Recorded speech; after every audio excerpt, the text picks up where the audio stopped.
just to show you the difference between the way I've improvised and the way I would have done it if I had followed other people's patterns. This is the seam going up the middle. If one uses the traditional method of the moss stitch square, which is to join every round in the middle of the side, and this is done by turning every round. And you can see that the seam is pretty obvious on either side. There's a little bit of extra blip or dash of the opposite color, and it makes it really obvious if you get an entire larger square or blanket. It's really obvious where the seam is, and I was trying to overcome that, and that's when I came up with this idea, which contains, it's hard to even find the round that's the joined corner. I mean the corner, there it is, I can feel it. There it is. That's the joined corner on this side, and then on this side, you can barely even feel it. This is the joined corner. And they just look so much nicer, I think. This square looks so much nicer than this one, where you can see this obvious line, this obvious seam going up the middle of the side. And as a comparison, this is my original pattern, the Radiating Moss Stitch Square, which is not turned every round, and it's got a join in the corner, but you can see that unless one really does some serious blocking, this square has the swirl, and then on this corner, which is the joined corner, there is kind of a curve right there, and like I said, unless you do some serious blocking and stretching and pulling and tugging, that thing is just bothering me. So that's why I decided to work to overcome the swirl and the bulge on that one corner, and instead came up with what I think is a climax design. This right here is the updated version of the Radiating Moss Stitch Square. You will start with a magic circle, chain 1,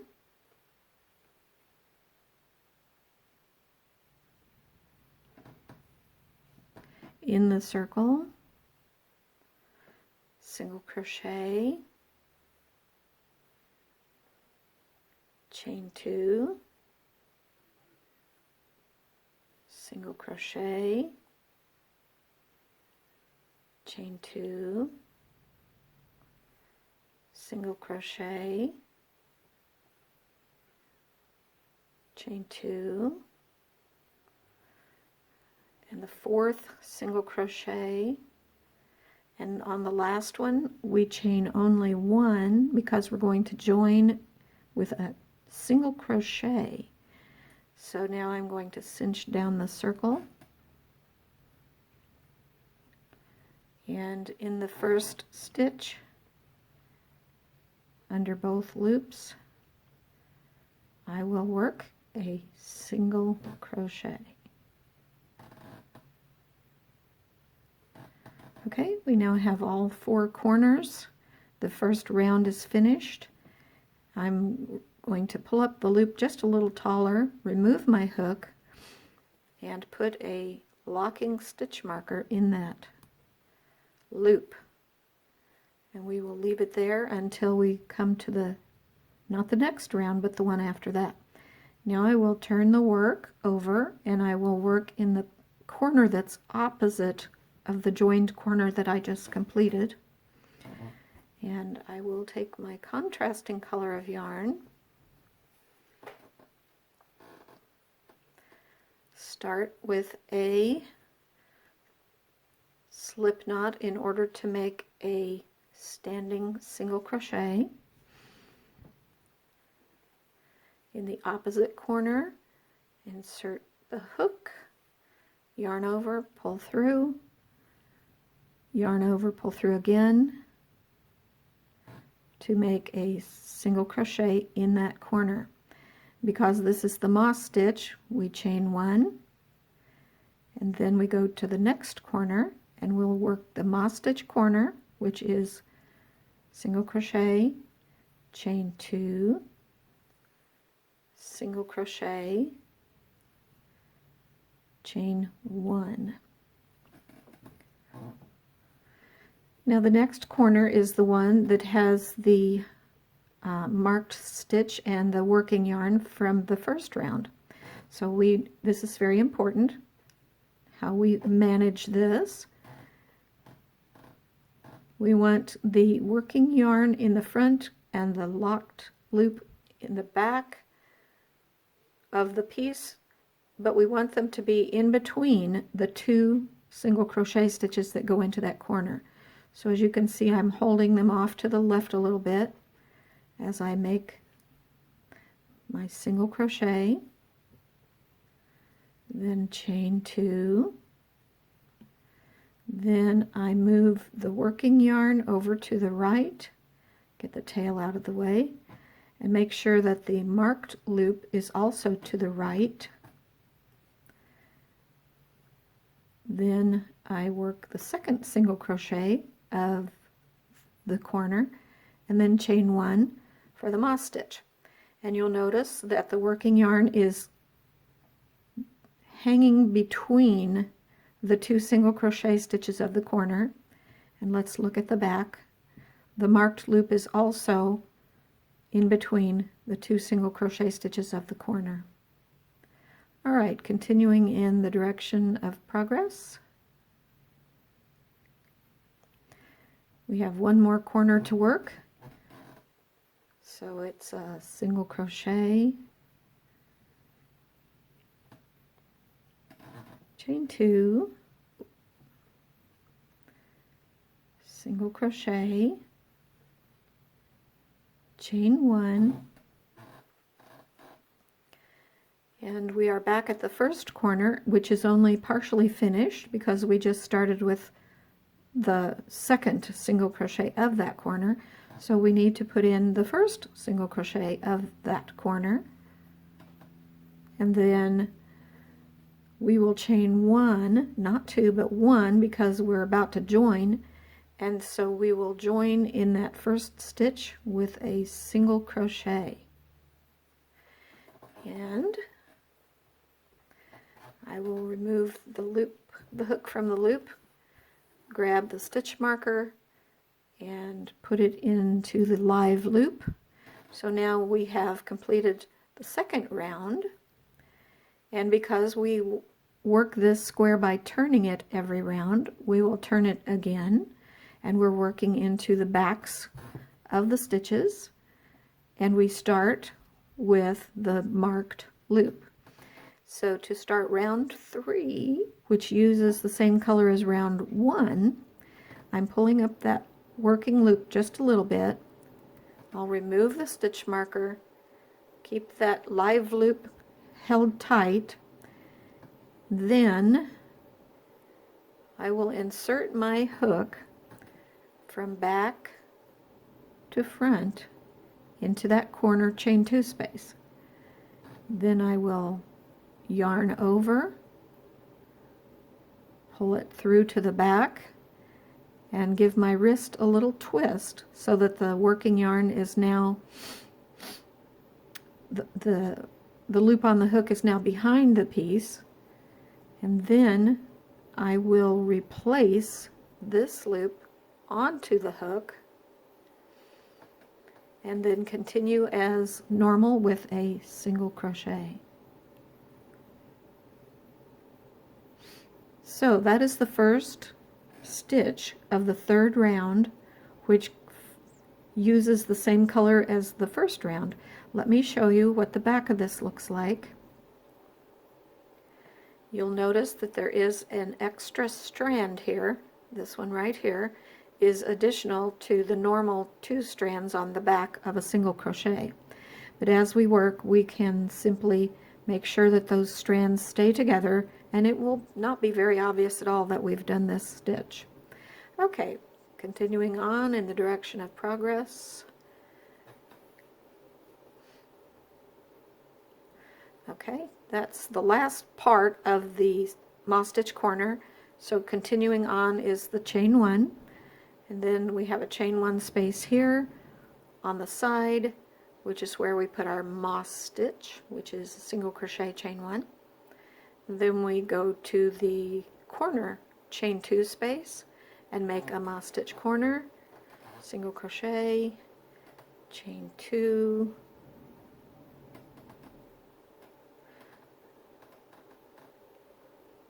single crochet, chain 1, and here's the chain 1 space on the side, so I work a moss stitch into that, which is a single crochet chain 1. And here we are back at the corner where we joined the orange yarn in round 2.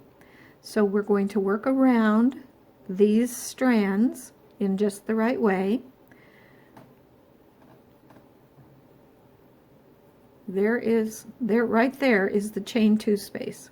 We want to make sure that the working yarn in the front and the marked loop in the back are held off to the left while we work the first single crochet of that corner.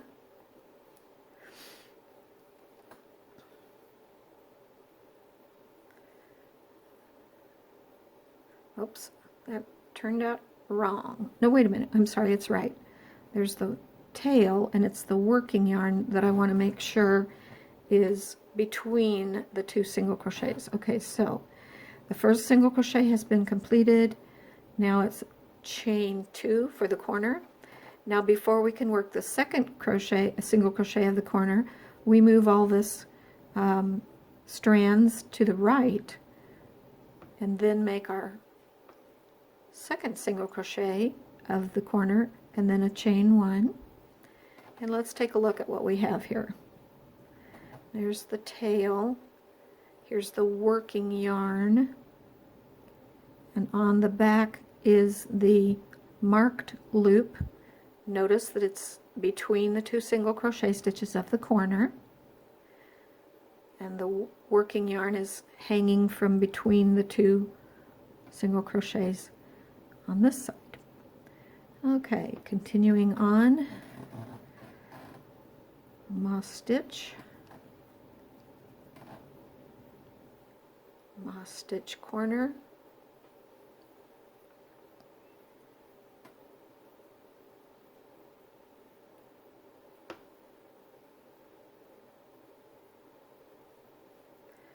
moss stitch,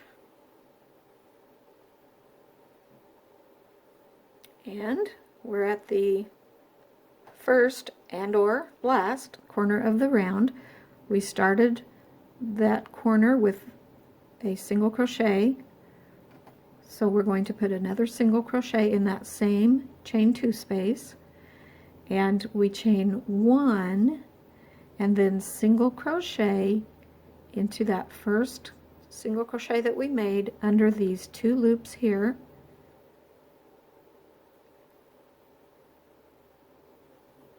So we joined with a single crochet. Then we put the locking stitch marker back in,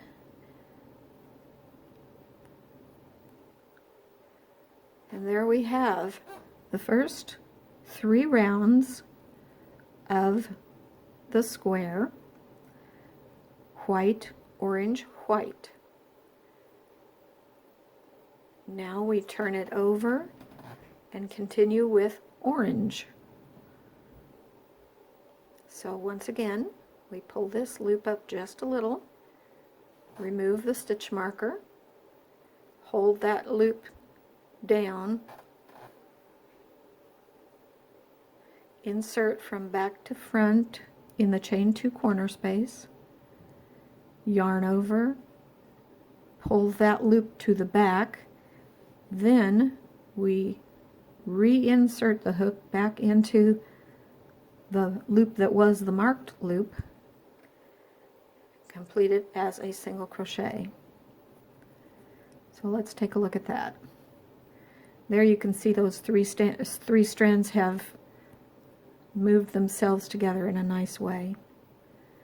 Okay, chain 1.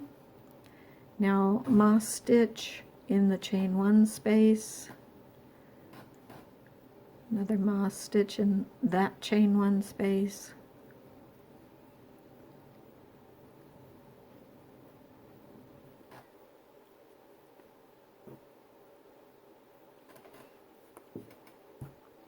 One thing you do need to be concerned about is as you keep changing yarn colors, these working yarns will get crossed. So you just need to, I like to do it like a Ferris wheel. I just turn my piece over, and that hopefully worked. If it didn't, it made it worse. Look at that. So I need to go the other direction. Hopefully that fixed it. If it didn't, there we go. Now it fixed it. Okay, so continuing on. Oops. There we go. Completing the corner. Moss stitch in the side.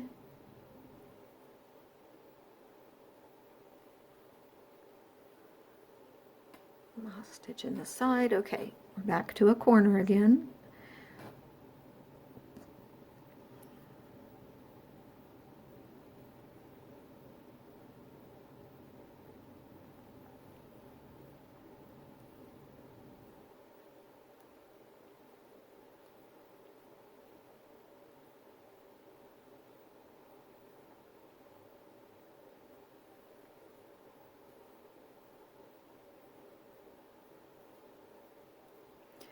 Let's make sure we did that right.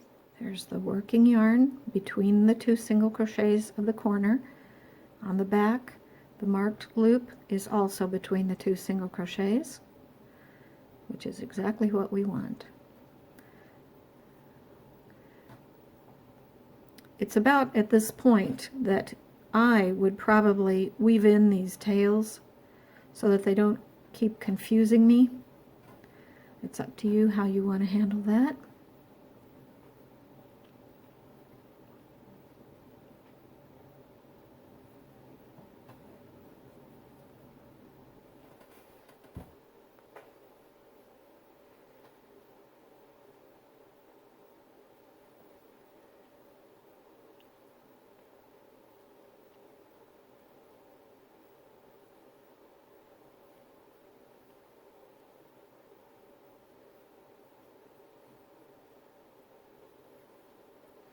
The thing I like about this method, turning after every round, is that there is no need to counteract any leaning of crochet stitches. The moss stitch itself has a tendency to lean quite a bit to the left if you're a right-handed crocheter, or to the right if you're a left-handed crocheter. But when we turn every round, that doesn't happen. There's no need to block this piece because the direction of motion counteracts the swirling.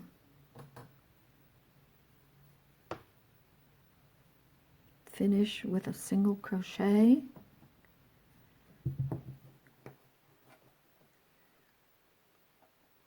Mark the stitch. And we now have 4 rounds finished. Notice how square the sides are, nice and square and straight, and how it looks beautiful on both sides. There's no visible seam. I'm just really pleased with how this turned out.